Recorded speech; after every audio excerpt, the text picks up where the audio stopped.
लल्लू जी की मुस्कुराहट का भी आनंद लीजिए। इनके चश्मे से लेकर इनके जूते तक सब कुछ कविता करते हैं। जोरदार तालियां बजाकर अनिल लल्लू जी को आमंत्रित करिए।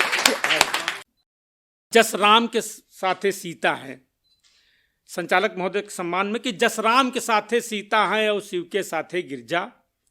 जस राम के साथे सीता है और शिव के साथे गिरजा, और हमरे साथे संचालक जी वही सानिया मिर्जा। हमरे साथे संचालक जी वही सानिया मिर्जा।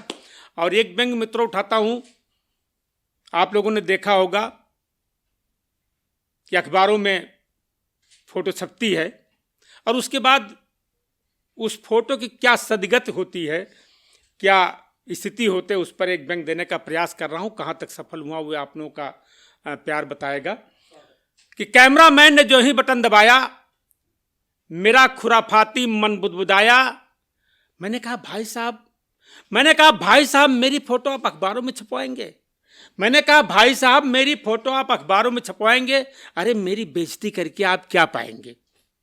मेरी फोटो आप अखबारों में छपवाएंगे, अखबार वाले एक ना एक प्रति अवश्य मेरे घर दे जाएंगे, और मेरी श्रीमती जी को मेरी अहमियत का क्या पता।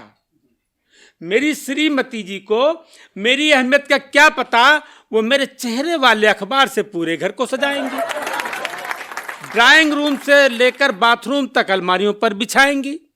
यदि मैं उनसे बचा रह गया, उनके धैर्य को सह गया, तो कोई न कोई कबाड़ी वाला अखबार खरीद कर ले जाएगा और चवन्नी के भाव किसी न किसी दुकान पर दे जाएगा।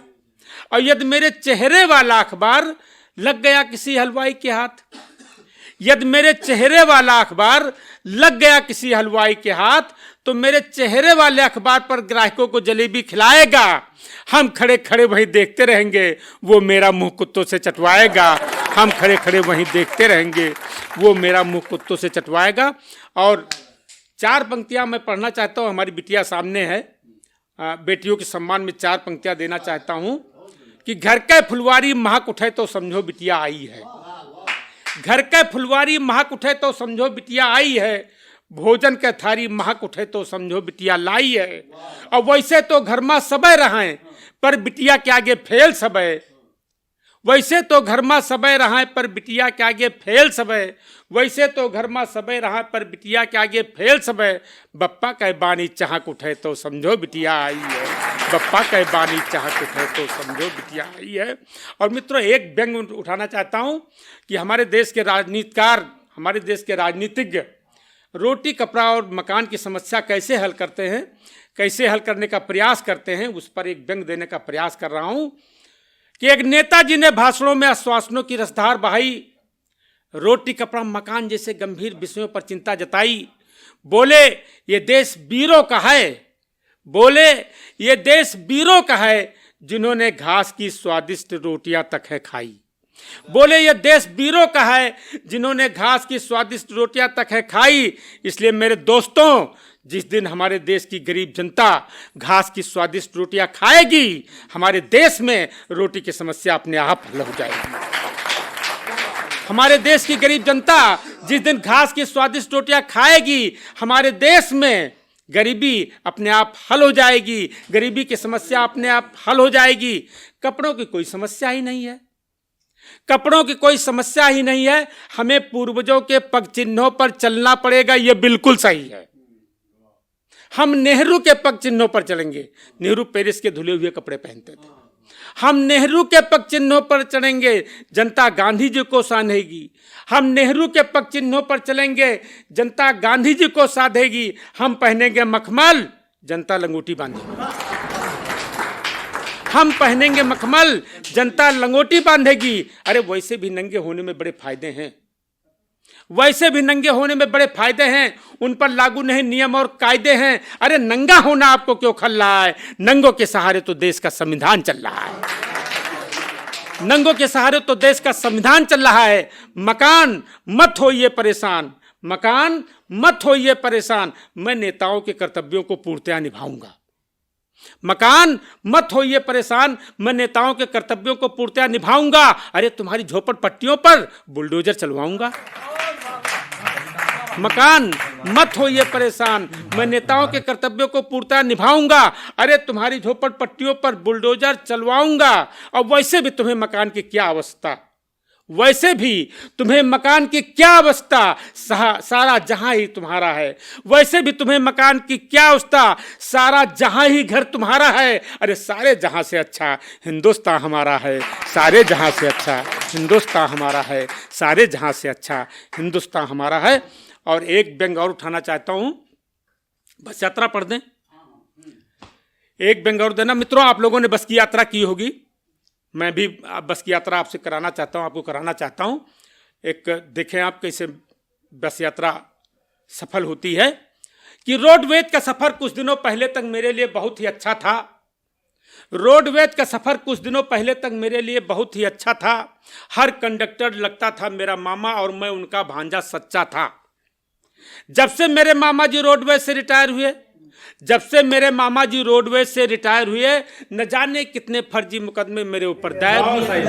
अब तो रोडवेज का सफर करना बस आहें भरना था। अब तो रोडवेज का सफर करना बस आहें भरना था। पैसा देना था, टिकट लेना था, सफर करना था।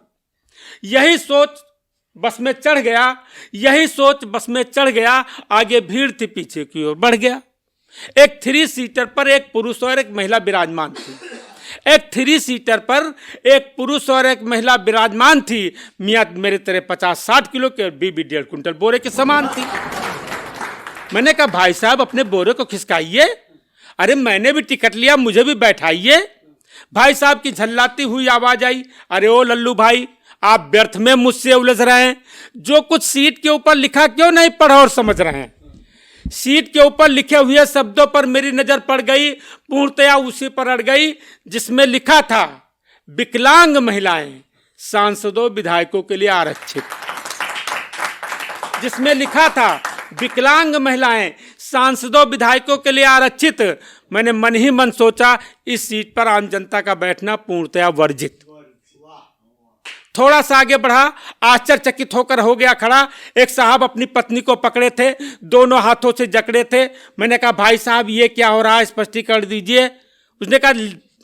मैंने कहा भाई साहब ये क्या हो रहा है, स्पष्टीकरण दीजिए। उसने कहा दिखाई नहीं पड़ता लिखा हुआ है, अपने सामान की सुरक्षा स्वयं कीजिए। आगे बढ़ने पर देखा एक साहब अपने को होल डाल में भरे हुए थे। पता नहीं लगता था कि जीवित थे कि मरे हुए थे। मैंने उसे जो ही हिलाया वो बड़ी तेजी से चिल्लाया, ये क्या करते हैं आप, ये क्या करते हैं आप, मुझे तो सूंघ गया हो जैसे सांप। मैंने कहा लगते आदमी थके हो, आखिर ऊपर से नीचे तक अपना पूरा शरीर क्यों ढके हो। उसने होल डाल के अंदर से ही हाथ उठाया, बड़ी तेजी से चिल्लाया, कृपया सीट के ऊपर लिखे हुए शब्दों पर नजर डालें, कृपया सीट के ऊपर लिखे हुए शब्दों पर नजर डालें।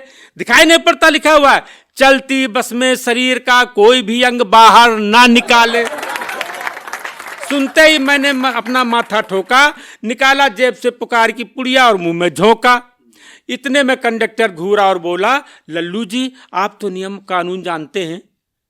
इतने में कंडक्टर घूरा और बोला, लल्लू जी आप तो नियम और कानून जानते हैं, सजा जुर्माना दोनों हो सकती, मानते हैं। मैंने कहा भाई साहब मुझे पढ़ाएंगे आप वैध और अवैध। मैंने कहा भाई साहब मुझे पढ़ाएंगे आप वैध और अवैध। उसने कहा दिखाई नहीं पड़ता लिखा हुआ है धूम्रपान निषेध। मित्रों, अंतिम बंद जिसके लिए मैंने पूरी रचना लिखी है, अंतिम बंद पर आपका आशीर्वाद चाहूंगा। इतने में कॉलेज के छात्रों ने जबरदस्ती बस को रोका, निकाला जेब से देसी कट्टा और जोरदार हवाई फायर झोंका। यात्रियों का सब कुछ लूट कर, उनकी छाव को शूट कर अंत में मेरे पास आए, बड़ी तेजी से चिल्लाए, जो कुछ भी हो निकाल दीजिए, अन्यथा अपनी जान की खैर मत समझिए। जो कुछ भी हो निकाल दीजिए, अन्यथा अपनी जान की खैर मत समझिए।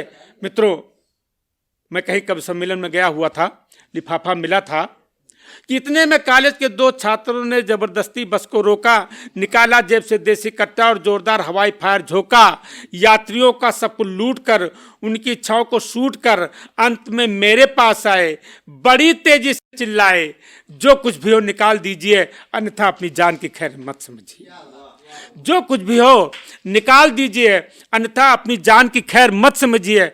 मैंने कवि सम्मेलन से मिला हुआ लिफाफा उन्हें दिया। मित्रों, इन अंतिम पंक्तियों पर आपका आशीर्वाद चाहूंगा कि मैंने कवि सम्मेलन से मिला हुआ लिफाफा उन्हें दिया, साथ ही साथ अनुरोध भी किया कि नाम तो तुमने रोशन ही कर दिया, बस में डकैती डाल के पर इस देश को रखना मेरे बच्चों संभाल के, पर इस देश को रखना मेरे बच्चों संभाल के, पर इस देश को रखना मेरे बच्चों संभाल के।